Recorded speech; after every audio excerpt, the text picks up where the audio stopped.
convido você para pegar sua Bíblia aí na sua casa, ou seu smartphone, onde tenha o texto bíblico, e acompanhar comigo a leitura que farei no livro de Gênesis, no capítulo 3. Livro de Gênesis, no capítulo 3. Faremos esta leitura até o versículo 21, e eu peço a você que, após a leitura, mantenha a sua Bíblia aberta para você acompanhar comigo a exposição desta passagem. Está escrito o seguinte: mas a serpente, mais sagaz que todos os animais selváticos que o Senhor Deus tinha feito, disse à mulher: é assim que Deus disse, não comereis de toda árvore do jardim? Respondeu-lhe a mulher: do fruto das árvores do jardim podemos comer, mas do fruto da árvore que está no meio do jardim, disse Deus, dele não comereis, nem tocareis nele, para que não morrais. Então a serpente disse à mulher: é certo que não morrereis, porque Deus sabe que no dia em que dele comerdes, se vos abrirão os olhos, e como Deus sereis conhecedores do bem e do mal. Vendo a mulher que a árvore era boa para comer, ou para se comer, agradável aos olhos, e árvore desejável para dar entendimento, tomou-lhe do fruto e comeu, e deu também ao marido, e ele comeu. Abriram-se então os olhos de ambos, e percebendo que estavam nus, coseram folhas de figueira, fizeram cintas para si. Quando ouviram a voz do Senhor Deus, que andava no jardim pela viração do dia, esconderam-se da presença do Senhor Deus, o homem e sua mulher, por entre as árvores do jardim. E chamou o Senhor Deus ao homem e lhe perguntou: onde estás? Ele respondeu: ouvi a tua voz no jardim, e porque estava nu, tive medo e me escondi. Perguntou-lhe Deus: quem te fez saber que estavas nu? Comeste da árvore que te ordenei que não comesses? Então disse o homem: a mulher que me deste por esposa, ela me deu da árvore e eu comi. Disse o Senhor Deus à mulher: que é isso que fizeste? Respondeu a mulher: a serpente me enganou e eu comi. Então o Senhor Deus disse à serpente: visto que isso fizeste, maldita és entre todos os animais domésticos, e o és entre todos os animais selváticos. Rastejarás sobre o teu ventre e comerás pó todos os dias de tua vida. Porém, inimizade entre ti e a mulher, entre a tua descendência e o seu descendente. Este te ferirá a cabeça, e tu lhe ferirás o calcanhar. E a mulher disse: multiplicarei sobremodo os sofrimentos da tua gravidez. Em meio de dores darás à luz filhos. O teu desejo será para o teu marido, e ele te governará. E a Adão disse: visto que atendeste à voz de tua mulher, e comeste da árvore que te ordenara não comesses, maldita é a terra por tua causa, em fadigas obterás dela o sustento durante os dias de tua vida. Ela produzirá também cardos e abrolhos, e tu comerás a erva do campo. No suor do rosto comerás o teu pão, até que tornes a terra, pois dela foste formado, porque tu és pó, e ao pó tornarás. E deu o homem o nome de Eva, a sua mulher, por ser a mãe de todos os seres humanos. Fez o Senhor Deus vestimenta de peles para Adão e sua mulher, e os vestiu. Eu fico até aqui na leitura desta passagem, e eu queria pensar com você sobre o seguinte tema: e o pecado entrou no mundo. E o pecado entrou no mundo. Bom, antes de entrar na exposição desse texto, eu gostaria de observar com você algo preliminar, mas fundamental para a interpretação desta passagem. A grande pergunta é: este texto aqui é literal ou metafórico? Os críticos modernos, os teólogos liberais, olham para esta passagem como uma espécie de novela, de um conto. não acatando a sua literalidade histórica. A pergunta é, de fato esse texto é literal? Adão e Eva existiram mesmo? Houve mesmo esta conversa aqui da serpente com Eva? Adão e Eva de fato caíram mesmo? Houve esse negócio chamado de queda e de pecado original mesmo? Bom, se você partir do pressuposto que esse texto aqui não é literal, que ele é apenas metafórico, que ele é apenas uma figura de linguagem, nós precisaremos então desconstruir todos os outros pilares do cristianismo. Porque Adão e Eva são tratados como personagens históricos ao longo da Bíblia, culminando com o próprio Senhor Jesus Cristo, que lá em Mateus 19 faz referência a Adão e Eva como personagens históricos. Então, se eles não são, a Bíblia é um conto de fadas. Se eles não são, então Jesus se equivocou. Se ele se equivocou, ele não pode ser perfeito. Se ele não pode ser perfeito, ele não pode ser Deus. Mas tem mais. Se Adão e Eva não existiram e não houve queda, então não houve entrada do pecado no mundo. E se não houve entrada do pecado no mundo, o homem não é pecador. E se o homem não é pecador, ele não precisa de redenção. E se ele não precisa de redenção, então a obra de Cristo é uma ficção. Seja Deus verdadeiro e mentiroso todo homem. Nós subscrevemos a posição tradicional, conservadora, solidamente plantada na verdade, de que esse texto não é uma metáfora, é um texto literal. Pois bem, a queda de fato existiu. E por ter existido, ela vai trazer uma espécie de rompimento nos relacionamentos. Em primeiro lugar, o rompimento do homem na sua relação com Deus. Quando o homem escuta a voz de Deus no jardim, ele teme, ele fica com medo, ele se esconde. Porque a relação do homem com Deus ficou atingida. O pecado faz separação entre nós e o nosso Deus. Segundo, o homem tem um rompimento da sua relação com o próximo. No caso, só tinha Adão e Eva. Quando Deus pergunta a Adão, onde estás? Ele responde, eu estava nu, fiquei com medo. Ele deu uma desculpa esfarrapada.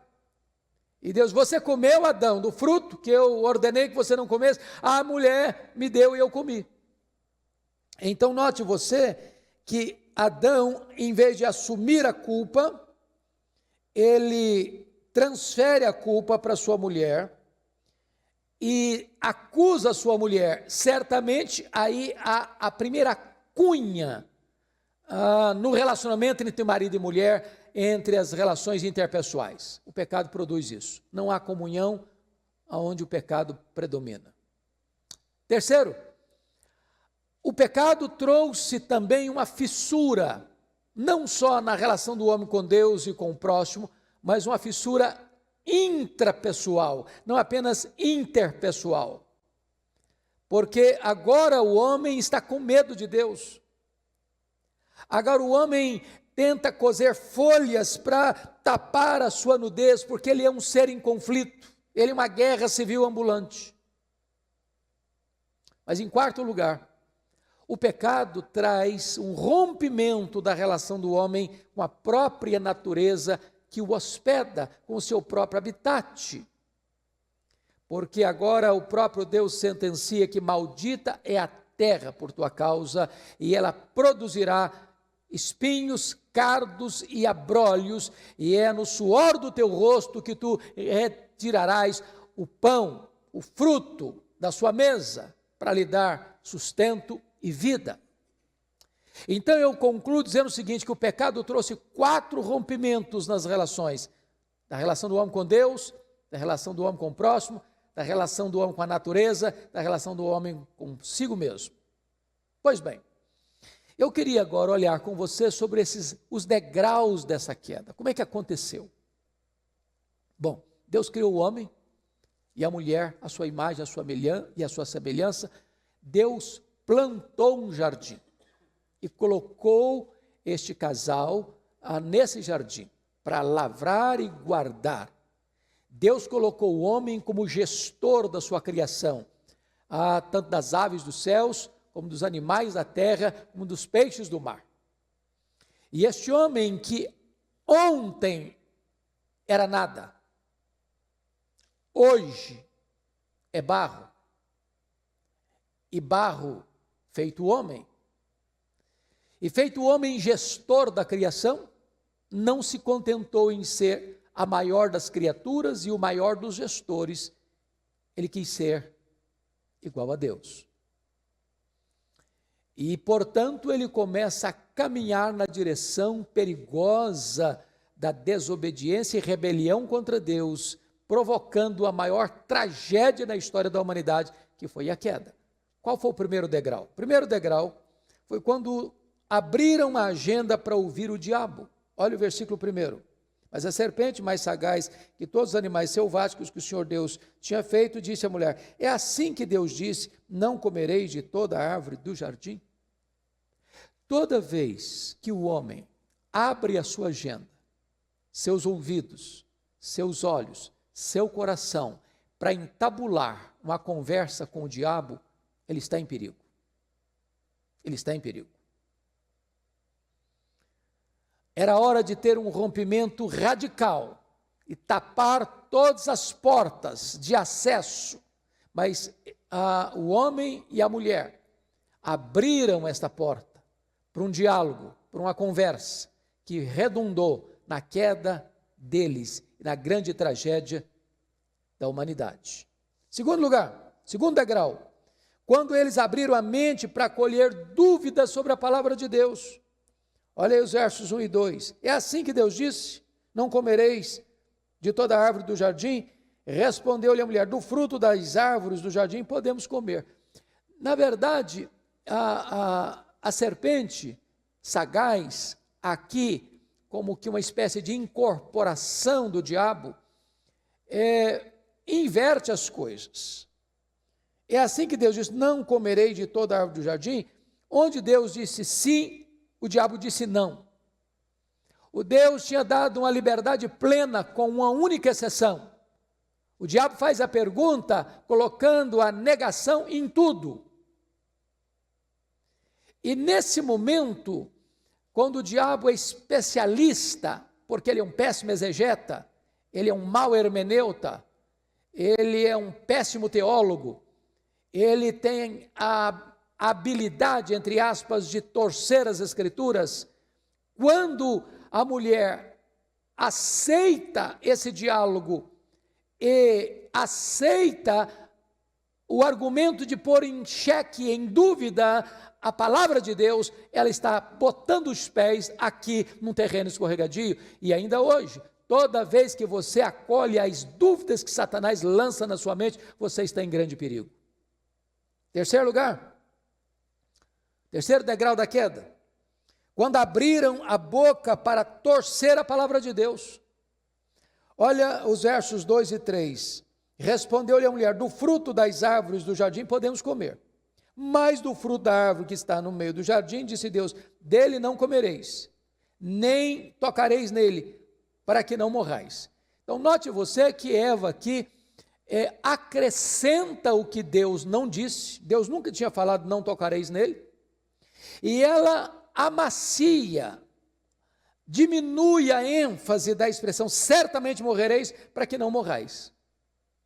Aquilo que era categórico e imperativo, ela coloca numa mera possibilidade. Então Eva não só ouve a insinuação da dúvida do diabo, mas ela, ao abrir a boca, ela torce a palavra de Deus, acrescentando o que Deus não disse e diminuindo a ênfase do que Deus disse. Tenha muito cuidado ao citar a Bíblia, porque nós não podemos acrescentar nada a ela e nem diminuir nada dela. Foi o que Eva fez, e foi uma casca de banana no seu caminho que levou-a a uma grande queda.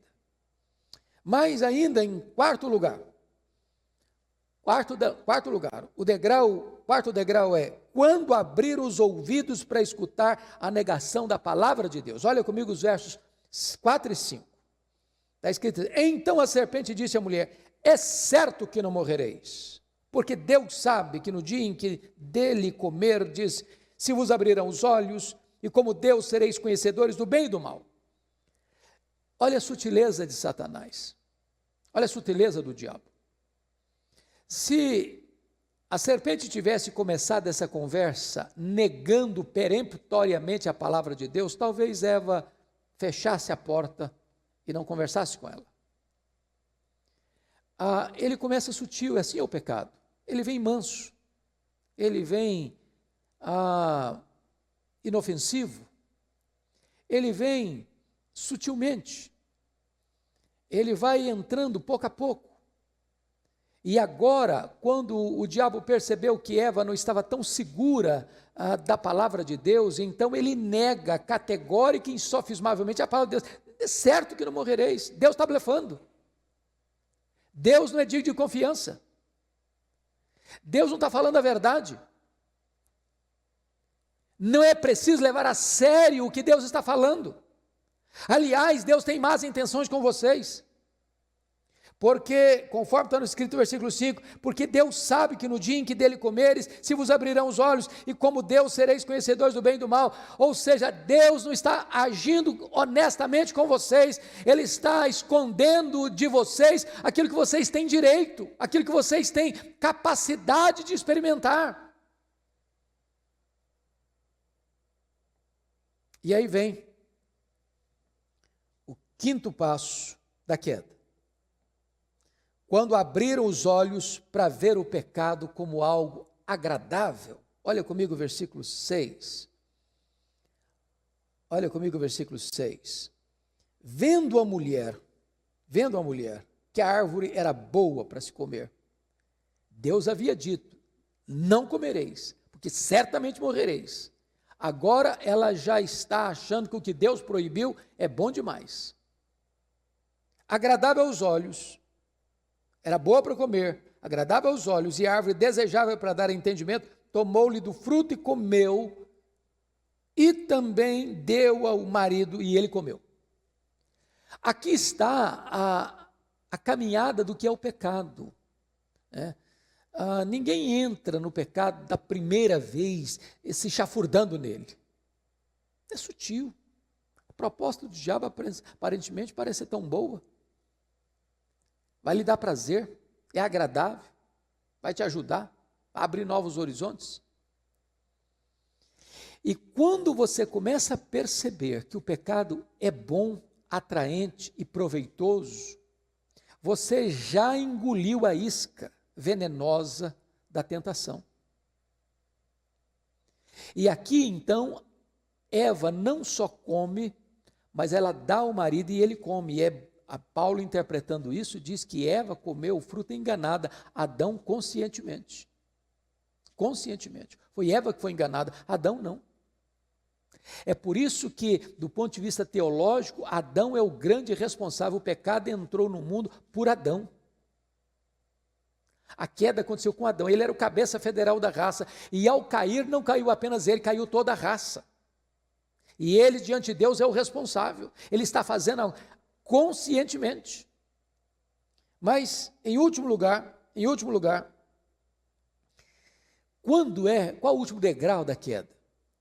É quando abrir o coração para hospedar ingratidão, insatisfação e megalomania. No momento em que Satanás diz: vocês serão iguais a Deus, de repente Eva e Adão começaram a perceber que eles estavam oprimidos naquele jardim, que eles tinham direitos, que eles mereciam mais, que eles podiam mais. E toda vez que o diabo lança no seu coração essa ideia que você merece mais, de que você está sendo privado de prazeres que Deus está lhe cerceando, como se Deus jogasse contra você e não a seu favor, você está em grande perigo, em grande ameaça. Você já colocou então os seus pés nesse terreno escorregadio. Então eles tomam no fruto, eles comem e a queda acontece. Agora, dito isto, chama a sua atenção para os sintomas da queda. Olhamos os degraus da queda, vamos ver os sintomas. Primeiro sintoma, olha aí versículo 7, é o drama da culpa. O drama da culpa. Abriram-se então os olhos de ambos, e percebendo que estavam nus, coseram folhas de figueira e fizeram cintas para si. Ao abrir os olhos, eles não se tornaram igual a Deus. Ao abrir os olhos, eles perceberam que estavam vulneráveis.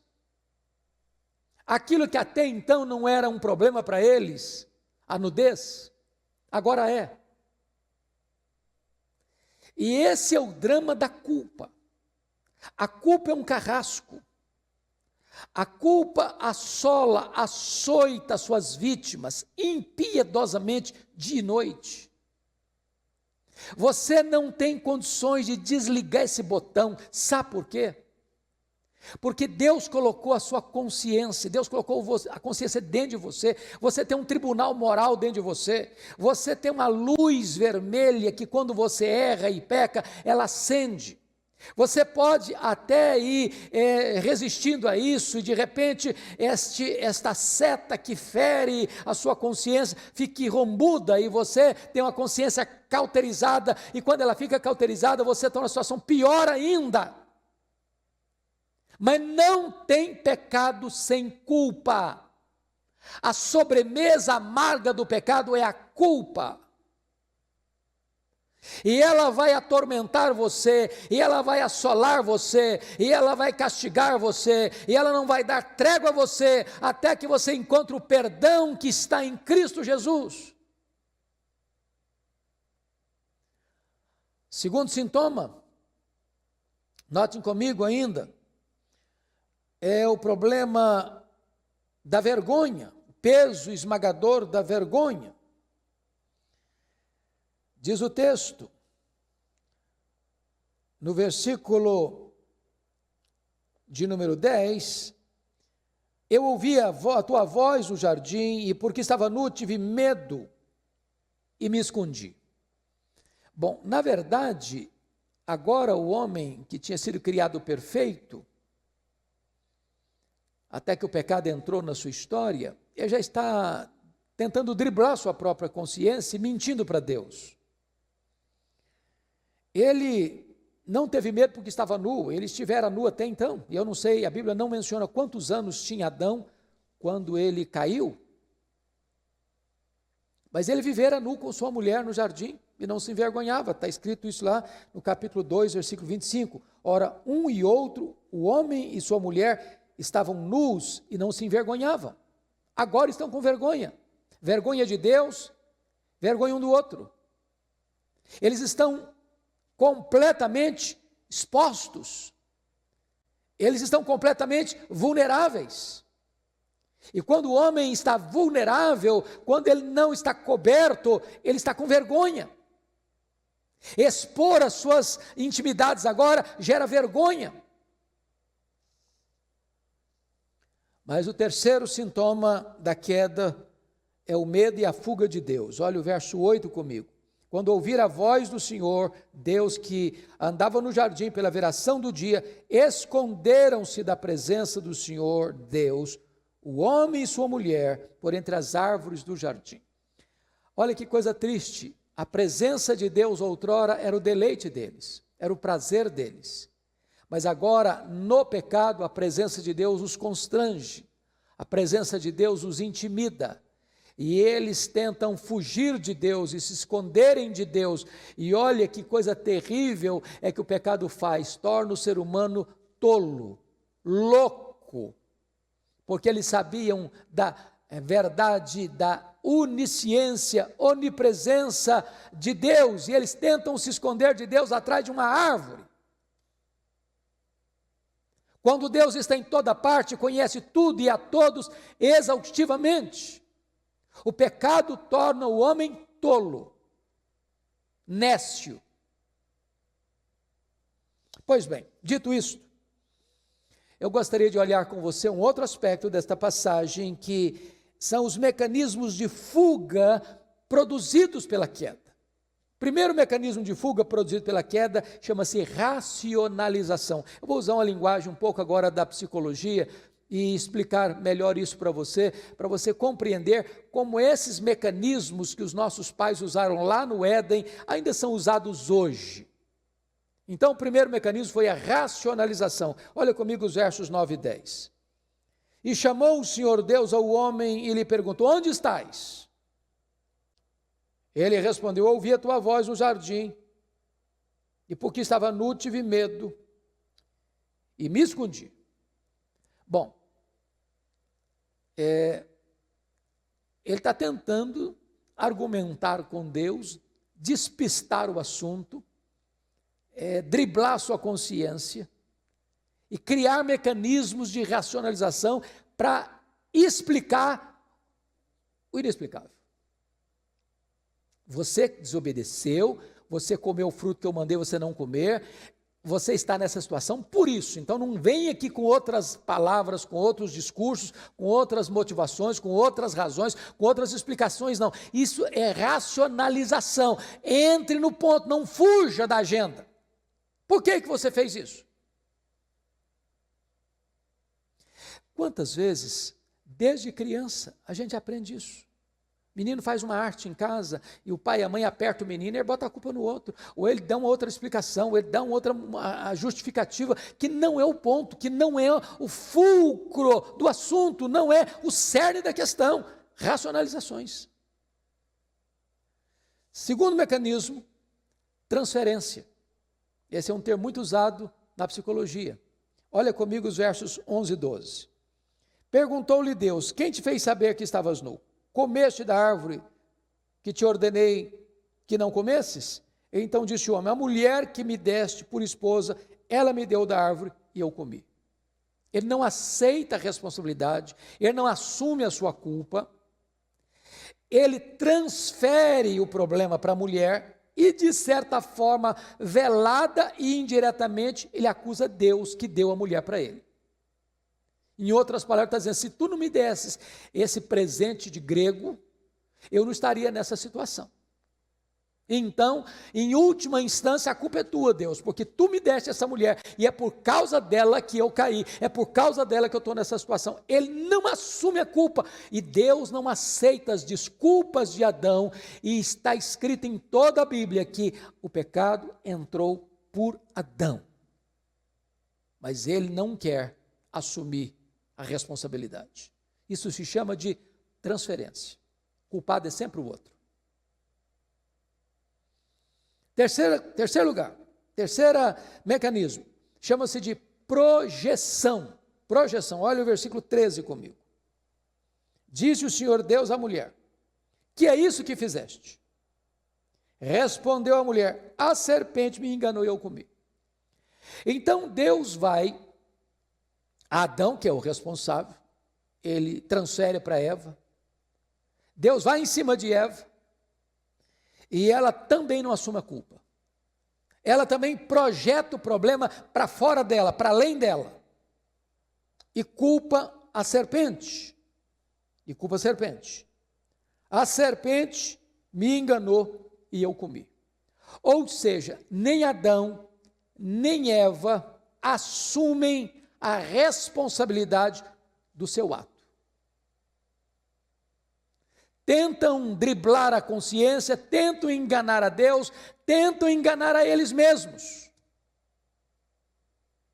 Bom, você e eu estamos vendo isso todo dia, nas CPIs que são instaladas aí para investigar pessoas que cometeram crimes e elas não admitem que erraram, só quando são pegas com a boca na botija é que às vezes não tem como negar. Mas o homem, desde o Éden, recorre a esses mecanismos de fuga para não assumir a responsabilidade de seus erros, de seus crimes de seus pecados. Pois bem, dito isto, gostaria de então olhar com você quais são as consequências dessa queda. Primeira consequência da queda é o conflito conjugal.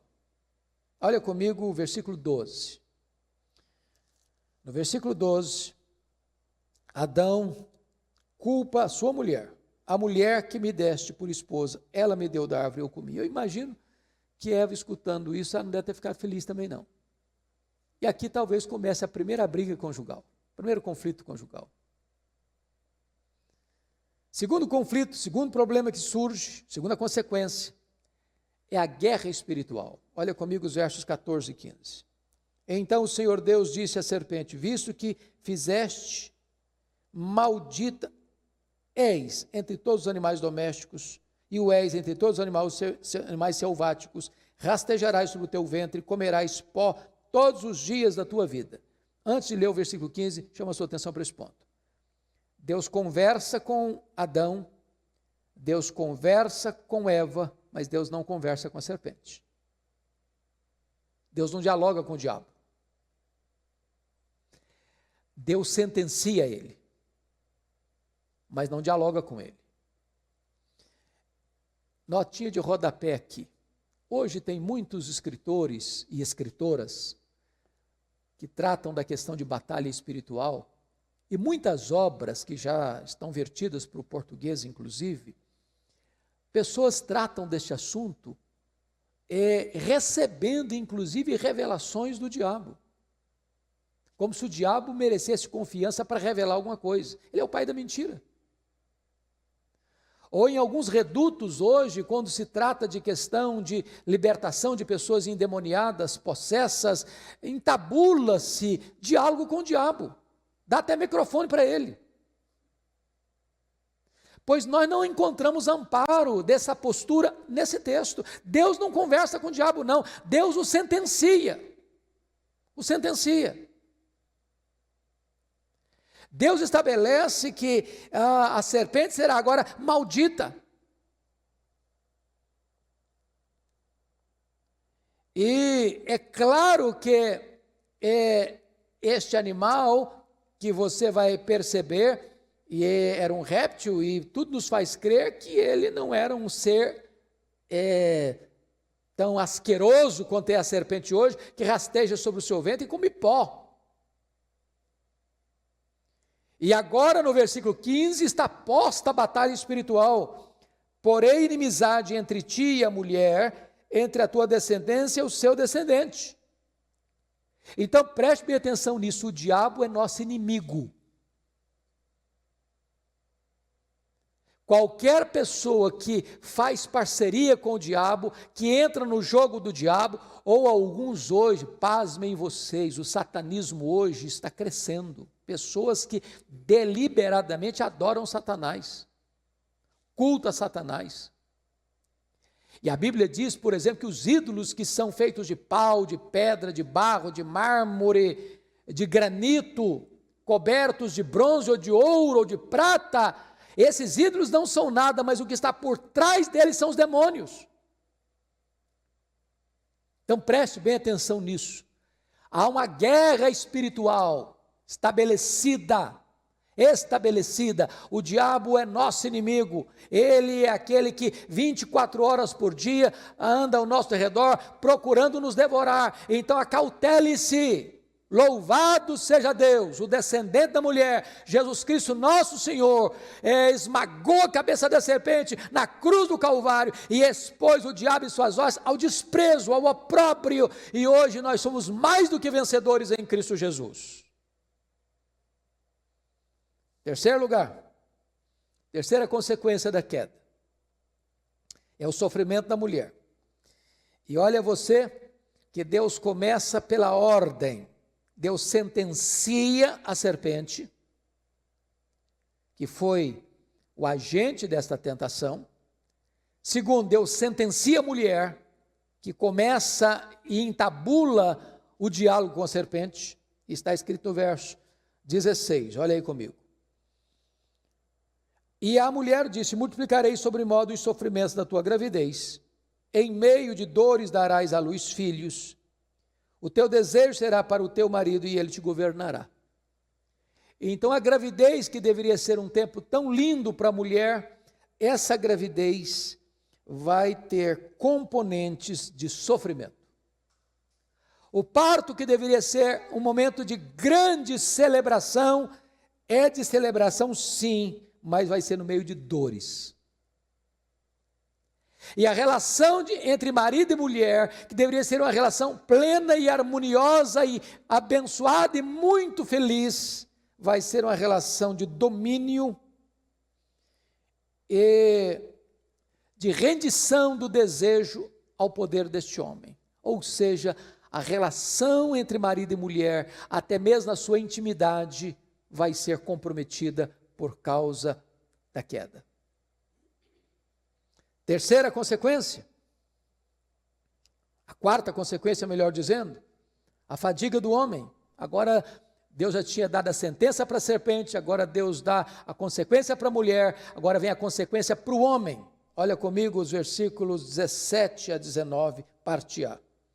E a Adão disse: visto que atendeste à voz de tua mulher, e comeste da árvore que te ordenaste não comesses, maldita é a terra por tua causa. Olha que coisa triste.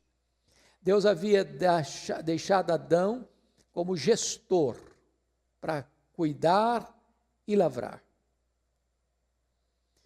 E agora, esse ambiente que era tão lindo e tão próspero e tão frutífero, e com tantas coisas boas, agora começa a ficar hostil para Adão, e Deus amaldiçoa a terra por causa do pecado de Adão, e desde então a terra está sujeita à corrupção, e a natureza toda está gemendo, aguardando a manifestação dos filhos de Deus.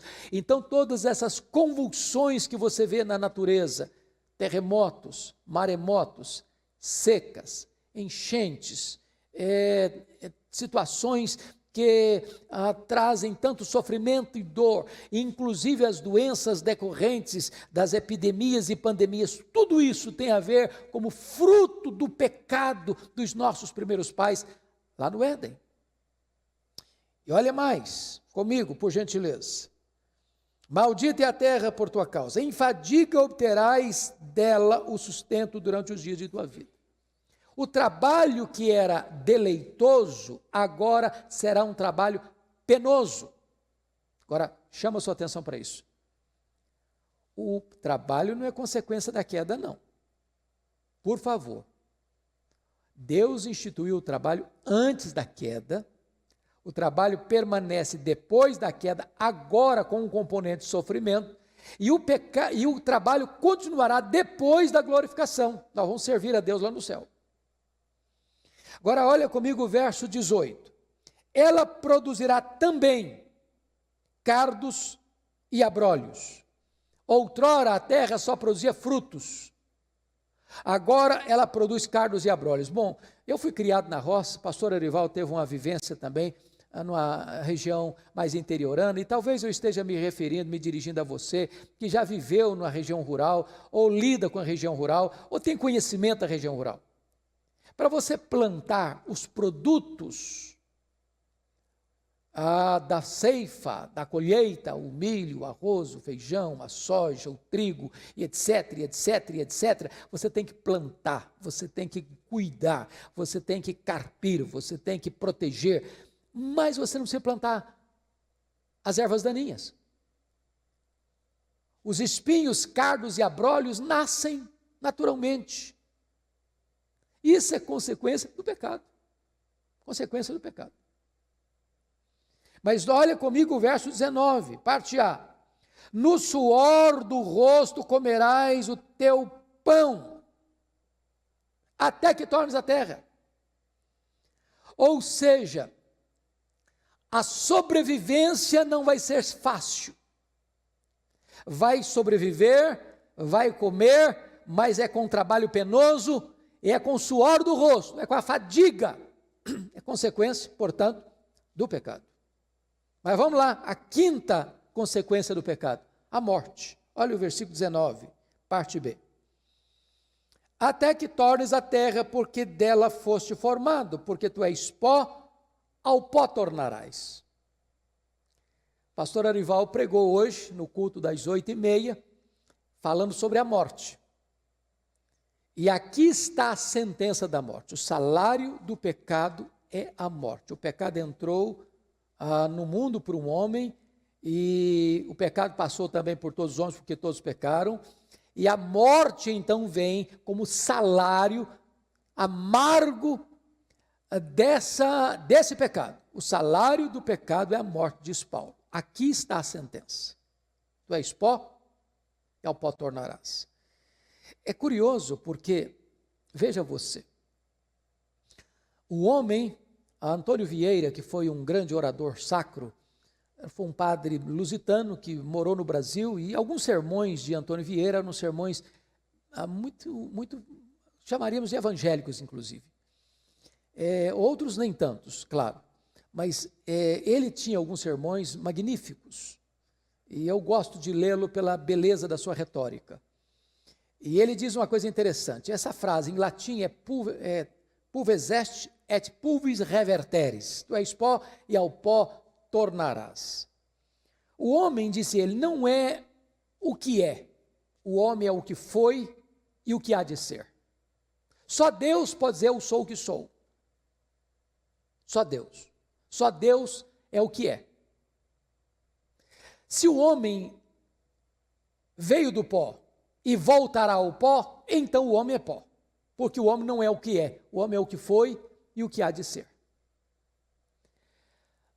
O homem vivo é pó levantado, o homem morto é pó caído.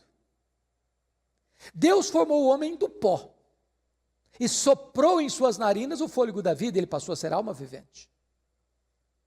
Quando esta alma sai do corpo, esse sopro divino, então o homem que foi feito do pó e é pó, volta ao pó, porque o homem não é o que é, o homem é o que foi e o que há de ser. Porque ele foi pó, e ele é pó, ele voltará ao pó. Não importa quantos anos você viva, você é pó. Deus conhece a nossa estrutura e sabe que nós somos pó.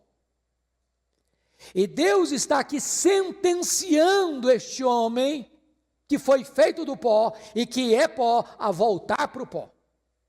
Pó levantado na vida, pó caído na morte. Pois bem, dito isto, eu gostaria de concluir a minha fala trazendo a solução de Deus para esta tragédia humana. E a primeira solução de Deus é que Deus promete vitória sobre o diabo. Olha comigo o versículo 15. Está escrito o seguinte: porém, inimizade entre ti e a mulher, entre a tua descendência e o seu descendente, está falando aqui de Cristo,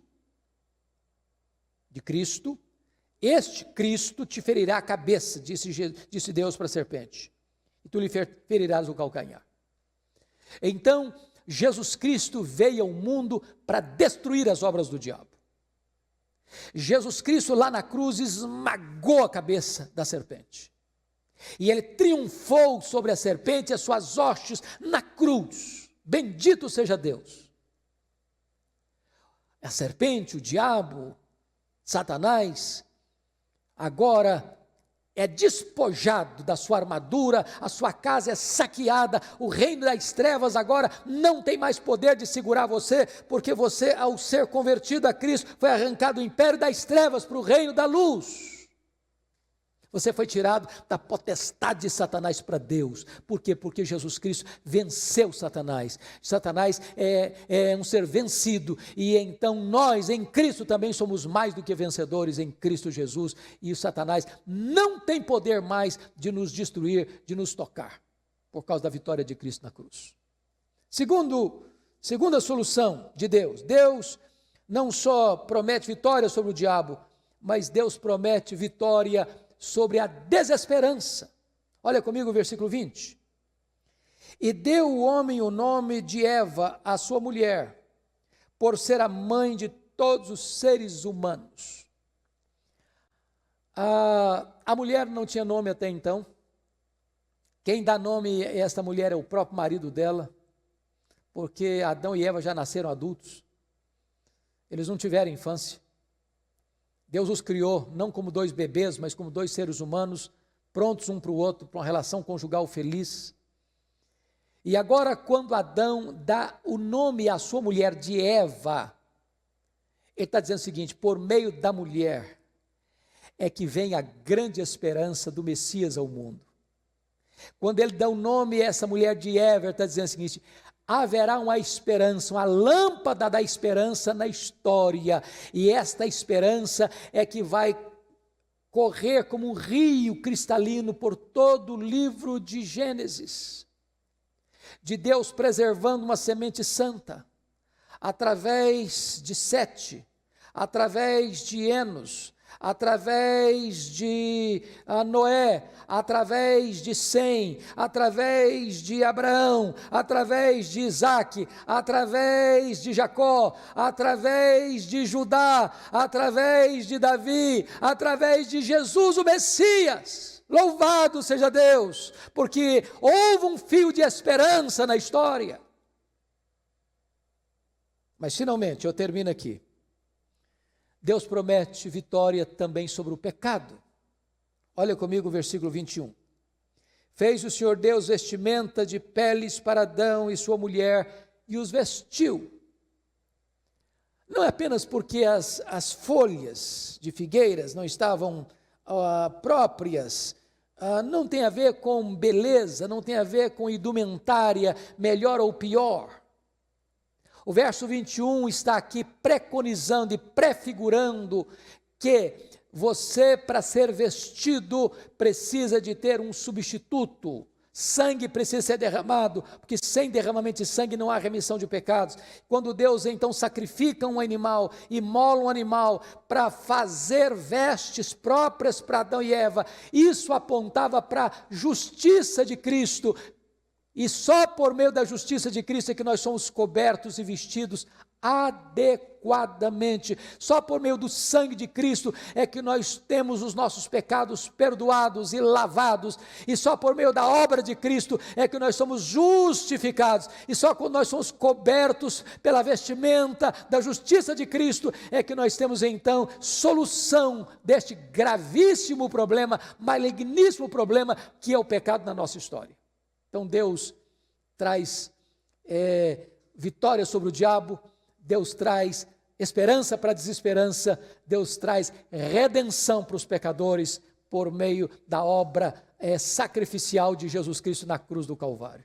Então, esse texto não é uma metáfora, esse texto é histórico, e esse texto traz reverberações ao longo da história, chegando a você e a mim neste dia, exatamente 14 de junho de 2020.